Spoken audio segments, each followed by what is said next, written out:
ಯಾರು mask man ಇದ್ದಾರೆ ಅವ್ರ ಮುಖನೇ ರಿವೀಲ್ ಆಗಲ್ಲ ಅಂತ ಅನ್ಕೊಂಡಿದ್ವಿ. ಈಗ ಆ ಮಾಸ್ಕ್ ಮ್ಯಾನ್ ಮುಖ ರಿವೀಲ್ ಆಗಿದೆ.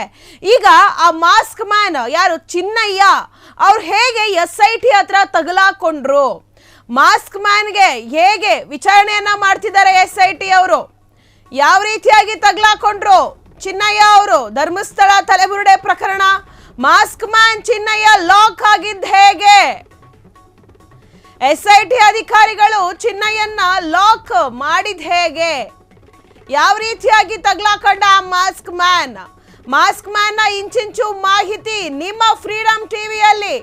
ನಿನ್ನೆ ಮಧ್ಯಾಹ್ನ IPS ಅಧಿಕಾರಿ ಪ್ರಣವ್ ಮೊಹಾಂತಿ ಅವರ ನೇತೃತ್ವದಲ್ಲಿ ವಿಚಾರಣೆ ಮಾಡಲಾಗಿದೆ ಚಿನ್ನಯ್ಯನ. ಆಗ ಅವರು ವಶಕ್ಕೆ ಪಡೆದಿದ್ದಾರೆ. ತನಿಖೆ ವೇಳೆ ಆ ಒಂದು ಪ್ರಶ್ನೆಗೆ ಚಿನ್ನಯ್ಯ ಕಕ್ಕಾಬಿಕ್ಕಿ ಆಗೋಗ್ಬಿಟ್ಟಿದ್ದಾನೆ. ಆಗ ಲಾಕ್ ಆಗಿದ್ದಾನೆ ಚಿನ್ನಯ್ಯ. ಹಾಗಾದ್ರೆ ಚಿನ್ನಯ್ಯಗೆ ಕೇಳಿದ ಆ ಪ್ರಶ್ನೆ ಏನು? ಸುದೀರ್ಘ ವಿಚಾರಣೆಯಲ್ಲಿ ಚಿನ್ನಯ್ಯನ ನಿಜ ಬಣ್ಣ ಬಯಲಾಗಿದೆ. ಉತ್ಖನನಕ್ಕೆ ಬ್ರೇಕ್ ಹಾಕಿದ್ದಾರೆ SIT ಟೀಮ್. ಚಿನ್ನಯ್ಯನ ನಿಜ ಬಣ್ಣ ಗೊತ್ತಾಗ್ತಿದ್ದಂತೆ SIT ಟೀಮ್ ಉತ್ಖನನಕ್ಕೆ ಬ್ರೇಕ್ ಹಾಕಿದ್ದಾರೆ. ಕಳೆದ ಒಂದು ವಾರದಿಂದ ಉತ್ಖನನಕ್ಕೆ ಬ್ರೇಕ್ ಹಾಕಿದ್ರು. ಪ್ರಕರಣ ಸಂಬಂಧ ಹಲವು ಮಾಹಿತಿಗಳನ್ನ ಕಲೆ ಹಾಕಿದ್ದಾರೆ SIT ಟೀಮ್. ನಿನ್ನೆ ಮಧ್ಯಾಹ್ನದಿಂದ ಇಂದು ಬೆಳಗಿನ ಜಾವದವರೆಗೂ ಚಿನ್ನಯ್ಯನ ಗ್ರಿಲ್ ಮಾಡಿದ್ದಾರೆ. ಫುಲ್ಲು ಡ್ರಿಲ್ ಮಾಡಿ ಏನು ಎತ್ತ ಅಂತ ಹೇಳಿ ತಿಳ್ಕೊಂಡಿದ್ದಾರೆ. ಈ ವೇಳೆಯಲ್ಲಿ ಆ ಒಂದು ಪ್ರಶ್ನೆಗೆ ಚಿನ್ನಯ್ಯ ಕಕ್ಕಾಬಿಕ್ಕಿ ಆಗೋಗ್ಬಿಟ್ಟಿದ್ದಾನೆ. ಈ ವೇಳೆ ಅವನು ಲಾಕ್ ಆಗಿದ್ದಾನೆ SIT ಅವರ ಹತ್ರ. ಚಿನ್ನಯ್ಯನ ಮುಖನೇ ಗೊತ್ತಾಗಲ್ಲ. ಮಾಸ್ಕ್ ಮ್ಯಾನ್ ಏನು ಅಂದ್ರೆ ಮುಖ ಹೊರಗಡೆಗೆ ಬರ್ದಿರೋ ತರ ಅವರು ಫುಲ್ ಸೇಫ್ ಆಗಿರ್ತಾರೆ, ಪೊಲೀಸ್ ರಕ್ಷಣೆಯಲ್ಲಿ ಇರ್ತಾರೆ ಅಂತ ಹೇಳಿತ್ತು. ಆದ್ರೆ ಈಗ ಚಿನ್ನಯ್ಯನ ಮುಖ ಈಗ ನೀವು ನೋಡ್ತಾ ಇದ್ದೀರಾ. ಚಿನ್ನಯ್ಯ ಮಾಸ್ಕ್ ಹಿಂದೆ ಇರುವಂತ ಮುಖ ಯಾವುದು ಅಂತ ನೋಡ್ತಿದ್ದೀರಾ. ಪ್ರಣವ್ ಮೊಹಾಂತಿ ಅವರಿಂದ ಚಿನ್ನಯ್ಯನ ವಿಚಾರಣೆ ಆಗಿದೆ. ಪ್ರಣವ್ ಮೊಹಾಂತಿ ಅವರು ಸೀನಿಯರ್ ಅಧಿಕಾರಿ, IPS ಅಧಿಕಾರಿ.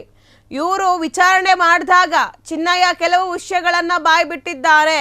ಹಾಗೆ ಸುದೀರ್ಘ ವಿಚಾರಣೆ ಬಳಿಕ ಚಿನ್ನಯ್ಯನ ವಶಕ್ಕೆ ಪಡೆದಿದ್ದಾರೆ SIT ತಂಡ. ತನಿಖೆ ವೇಳೆ ಆ ಒಂದು ಪ್ರಶ್ನೆಗೆ ಉತ್ತರವನ್ನ ಕೊಡೋದಕ್ಕೆ ಚಿನ್ನಯ್ಯ ಕಕ್ಕಾಬಿಕ್ಕಿ ಆಗೋಗ್ಬಿಟ್ಟಿದ್ದ.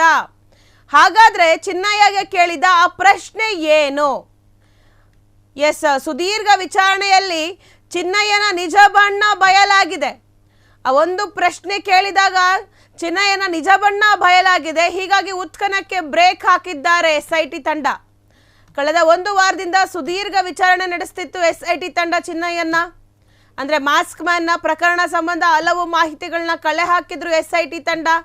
ಈ ಹಿಂದೆನೆ ಅವ್ರನ್ನ ವಿಚಾರಣೆ ಮಾಡಬೇಕು ಅಂತ ಹೇಳಿ ಒಂದಷ್ಟು ಮಾಹಿತಿಗಳನ್ನ SIT ತಂಡವೂ ಕೂಡ ಕಲೆ ಹಾಕಿದ್ರು. ನಿನ್ನೆ ಮಧ್ಯಾಹ್ನದಿಂದ ಇಂದು ಬೆಳಗಿನ ಜಾವದವರೆಗೂ ಚಿನ್ನಯ್ಯನ SIT ತಂಡ ವಿಚಾರಣೆ ಮಾಡಿದ್ದಾರೆ. ಆತನ ಮಾತು ಹಾಗೂ ಹೇಳಿಕೆ ಬಗ್ಗೆ ಅನುಮಾನ ಮೂಡಿಯೇ ವಶಕ್ಕೆ ಪಡೆದಿದ್ದಾರೆ SIT ತಂಡ.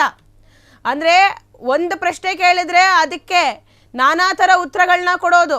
ಈ ರೀತಿಯಾಗಿ ಉತ್ತರಗಳನ್ನ ಕೊಟ್ಟಾಗ ಒಂದು ಉತ್ತರಕ್ಕೆ ಸ್ಟಿಕ್ ಆನ್ ಆಗದೆ ಇದ್ದಾಗ, ತಪ್ಪಿಸ್ಕೊಳ್ಳೋ ಬರದಲ್ಲಿ ಏನೇನೋ ಹೇಳಿದಾಗ ಅವರ ಮಾತುಗಳ ಮೇಲೆ, ಮಾಸ್ಕ್ ಮ್ಯಾನ್ ಏನಿದ್ದಾನೆ ಅವನ ಮಾತುಗಳ ಮೇಲೆ ಅನುಮಾನ ಬಂದು SIT ಟೀಮ್ ಅವರನ್ನ ವಶಕ್ಕೆ ಪಡೆದಿದ್ದಾರೆ. ಮಾಸ್ಕ್ ಮ್ಯಾನ್ ಹಿಂದೆ ದೊಡ್ಡ ಟೀಮ್ ಇರುವ ಬಗ್ಗೆಯೂ ಕೂಡ SIT ತಂಡಕ್ಕೆ ಮಾಹಿತಿ ಸಿಕ್ಕಿದೆ.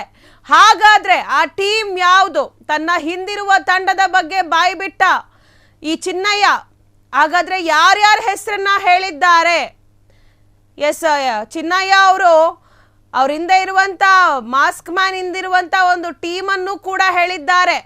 ಹಾಗಾದ್ರೆ ಆ ಟೀಮ್ ಯಾರು? ಹಾಗಾದ್ರೆ ಎಲ್ಲ ಸತ್ಯವನ್ನ ಹೇಳಿದ್ದಾನ ಚಿನ್ನಯ್ಯ ಮಾಸ್ಕ್ ಮ್ಯಾನ್? ಇದ್ದಿದ್ ಬದ್ದಿ ಸತ್ಯ ಎಲ್ಲ ಹೇಳ್ಬಿಟ್ಟಿದ್ದಾನ? ಈಗ ಯಾರು ಮಾಸ್ಕ್ ಮ್ಯಾನ್ ಟೀಮ್ ಇದೆ ಅವ್ರಿಗಿವಾಗ ಆತಂಕ ಶುರುವಾಗಿರುವಂಥದ್ದು. ಆತನ ಹಿನ್ನೆಲೆ ಹಾಗೂ ಕುಟುಂಬದ ಬಗ್ಗೆ ಕೂಡ SIT ವಿಚಾರಣೆಯನ್ನ ಮಾಡಿದ್ದಾರೆ. SIT ಟೀಮ್ ಅನಾಮಿಕನ ಸ್ನೇಹಿತರು, ಸಂಬಂಧಿಕರ ವಿಚಾರಣೆ ಕೂಡ ಮಾಡಿದ್ದಾರೆ. ಬರೀ ಅವನ ಹಿನ್ನೆಲೆ ಅಷ್ಟೇ ಅಲ್ಲ, ಅವರ ಸ್ನೇಹಿತರು, ಅವರ ಸಂಬಂಧಿಗಳು.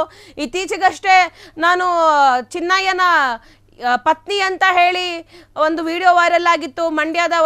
ಮಂಡ್ಯದ ಒಂದು ತಾಯಿ ಮಾತಾಡಿದ್ರು, ನಾನು ಚಿನ್ನಯ್ಯನ ಪತ್ನಿ ಅಂತ ಹೇಳಿ.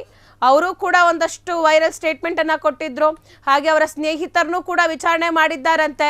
ಇನ್ನೇನು ಸಿಕ್ಕಿದ್ರೆ ಬಿಡ್ತಾರೆ ಅಧಿಕಾರಿಗಳು. ಪೊಲೀಸರೇ ಎಲ್ಲಿಂದ ಎಲ್ಲಿಗೋ ಹುಡ್ಕೊಂಡೋಗಿ ಅಗದು ಬಗೆದು ಎಲ್ಲ ಮುಂದಕ್ಕಿಡ್ತಾರೆ. ಇನ್ನು SIT ತಂಡ, ಅದು ಪ್ರಣವ್ ಮೊಹಾಂತಿ ಅವರ ಟೀಮ್, ಅವ್ರು ಬಿಡ್ತಾರಾ?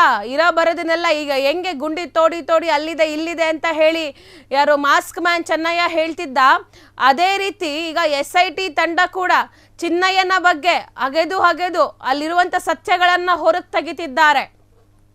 1 ವರ್ಷದ ಹಿಂದೆಯೇ ಈತ ಹುಜುರಿಗೆ ಬಂದಿದ್ದಂತೆ. ಆದರೆ ಇಲ್ಲಿ ಅಂದರೆ ಬುರುಡೆ ಇಟ್ಕೊಂಡು ಧರ್ಮಸ್ಥಳಕ್ಕೆ ಬಂದಿರೋದಾಗಿ ಹೇಳಿದ್ದ ಚಿನ್ನಯ್ಯ. ನನಗೆ ಪಾಪ ಪ್ರಜ್ಞೆ ಕಾಡ್ತಿತ್ತು, ಹಾಗಾಗಿ ನಾನು ಬಂದಿದ್ದೀನಿ ಇಲ್ಲಿಗೆ ಅಂತ ಹೇಳಿ ಒಂದು ಬುರುಡೆಯನ್ನು ಇಟ್ಕೊಂಡು ವಿಚಾರಣೆಗೆ ಬಂದಿದ್ದ, ದೂರನ್ನು ಕೊಡೋದಕ್ಕೆ ದೂರುದಾರನಾಗಿ. ಆಗ ಆ ಬುರುಡೆ ಎಲ್ಲಿಂದ ಬಂತು ಅದೂ ಇಲ್ಲ. ಈಗ ಚಿನ್ನಯ್ಯ ಲಾಕ್ ಆಗುವ ಎಲ್ಲ ಸಾಧ್ಯತೆಗಳು ಇದೆ. ಯಾಕಂದರೆ ಪೊಲೀಸರ ಪರ್ಮಿಷನ್ ಇಲ್ಲದೆ ಅವನೇ ಊತಿದ್ದಂಥ ಹೆಣವನ್ನು ತೆಗೆಯೋದಕ್ಕೂ ಕೂಡ ಪರ್ಮಿಷನ್ ಇಲ್ಲ. ಅದು ಹೇಗೆ ತೆಗ್ದ ಹೊರಗಡೆಗೆ? ಸೊ ಈ ಒಂದು ಆಧಾರದ ಮೇಲೆ ಚಿನ್ನಯ್ಯ ಲಾಕ್ ಆಗುವಂಥ ಎಲ್ಲ ಸಾಧ್ಯತೆಗಳು ಇದೆ. ಈಗ ವಿಚಾರಣೆಯನ್ನು ಮಾಡಿ ವಶಕ್ಕೆ ತೆಗೆದುಕೊಂಡಿದ್ದಾರೆ SIT ಅಧಿಕಾರಿಗಳು. ವಶಕ್ಕೆ ತೆಗೆದುಕೊಂಡು ವಿಚಾರಣೆ ಕೂಡ ಮಾಡ್ತಿದ್ದಾರೆ. ಚಿನ್ನಯ್ಯನ ಹಿಂದಿರುವಂಥ ಆ ಟೀಮ್ ಯಾವುದು, ಮಾಸ್ಕ್ ಮ್ಯಾನ್ ಹಿಂದೆ ಇರುವಂಥ ಆ ಟೀಮ್ ಯಾವುದು, ಒಬ್ಬನೇ ವ್ಯಕ್ತಿ ಹೇಗೆ ಅವನು ಊತಿರುವಂಥ ಹೆಣನ ಅದರ ಬುರುಡೆಯನ್ನು ಹೇಗೆ ತೊಗೊಂಡು ಬರ್ತಾನೆ?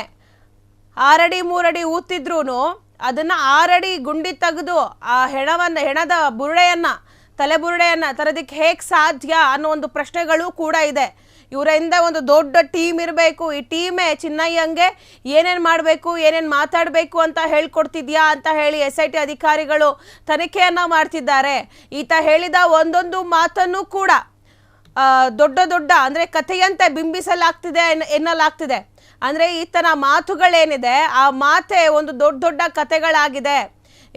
ಈತ 1 ವರ್ಷದ ಹಿಂದೆಯೇ ಉಜ್ರೆಗೆ ಬಂದಿದ್ದ. ಆಗ ಒಂದಷ್ಟು ಏನು ಹೇಳಿಕೆಗಳನ್ನ ಕೊಟ್ಟಿದ್ದ, ಅದೇ ಒಂದು ದೊಡ್ಡ ಕಥೆಗಳಾಗಿ ಬಿಂಬಿಸಿ ಈಗ ಮಾಸ್ಕ್ ಮ್ಯಾನಿಂದ ಒಂದು ಟೀಮನ್ನು ಮಾಡಿಕೊಂಡು ಎಲ್ಲರೂ ಮಾಸ್ಕ್ ಮ್ಯಾನಿನ ಮುಂದಕ್ಕೆ ಚೂ ಬಿಟ್ಟಿದ್ದಾರೆ. ಅವರು ಹಿಂದೆಯಿಂದ ಆಟಗಳನ್ನ ಆಡ್ತಿದ್ದಾರೆ.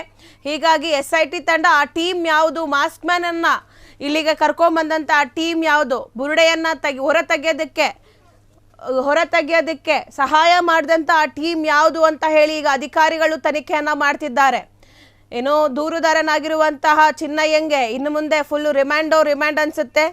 ಇಷ್ಟು ದಿನ ಎಲ್ಲೆಲ್ಲಿ ಗುಂಡಿಗಳನ್ನ ಅಗಿಬೇಕು ಅಂತ ಹೇಳಿ ತೋರಿಸ್ತಿದ್ದ, ಈಗ SIT ಅಧಿಕಾರಿಗಳು ಅವನು ತೋಡಿರುವಂಥ ಗುಂಡಿಯಲ್ಲೇ ಸತ್ಯವನ್ನು ಹುಡುಕ್ತಿದ್ದಾರೆ. ಅದು ಚಿನ್ನಯ್ಯನ ಬಾಯಲ್ಲೇ ಕೇಳೋದಕ್ಕೆ SIT ಅಧಿಕಾರಿಗಳು ತನಿಖೆಯನ್ನು ಆರಂಭಿಸಿದ್ದಾರೆ. ಕ್ಷಣದ ಸುದ್ದಿಗಳಿಗಾಗಿ ಫ್ರೀಡಂ ಟಿವಿ ಸಬ್ಸ್ಕ್ರೈಬ್ ಮಾಡಿ, ಲೈಕ್ ಮಾಡಿ ಹಾಗೂ ಫಾಲೋ ಮಾಡಿ. ಹೊಸ ಸುದ್ದಿಗಳ ನೋಟಿಫಿಕೇಶನ್ಗಾಗಿ ಬೆಲ್ ಐಕಾನ್ ಮೇಲೆ ಕ್ಲಿಕ್ ಮಾಡಿ.